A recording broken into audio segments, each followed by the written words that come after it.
महागणपति कृषि Hindi YouTube channel में सभी किसान भाइयों का स्वागत है। तो आज हम गन्ने की खेती में हैं।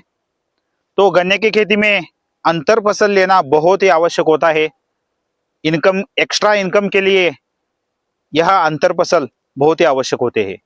तो इस तरह आप अंतर फसल का चुनाव करना चाहिए जिससे गन्ने की खेती को कोई भी नुकसान न हो।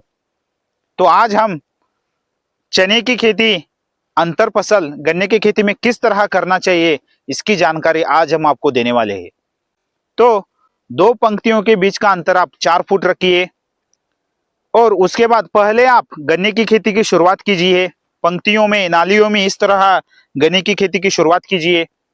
उसके बाद 15 दिन बाद आप चने की खेती की शुरुआत कीजिए। तो इस तरह 15 दिन गैप देना बहुत ही आवश्यक होता है।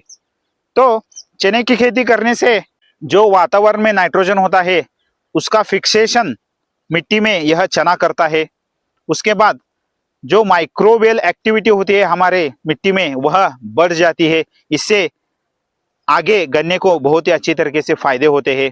जीवाणु की संख्या मिट्टी में बढ़ जाती है चने की खेती करने से। उसके बाद 1 एकड़ में हमें 40 से 50 हजार मुनाफा इनकम हमें चने की खेती से मिलती है।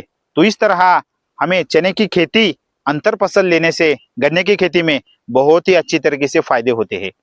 तो 15 दिन का गैप देना बहुत ही आवश्यक होता है। तो पहले आप गन्ने की खेती की शुरुआत कीजिए, उसके बाद चने की खेती की शुरुआत कीजिए। इससे चने की खेती से गन्ने की खेती के ऊपर कोई भी दुष्परिणाम या साइड इफेक्ट गन्ने के ऊपर नहीं होगा।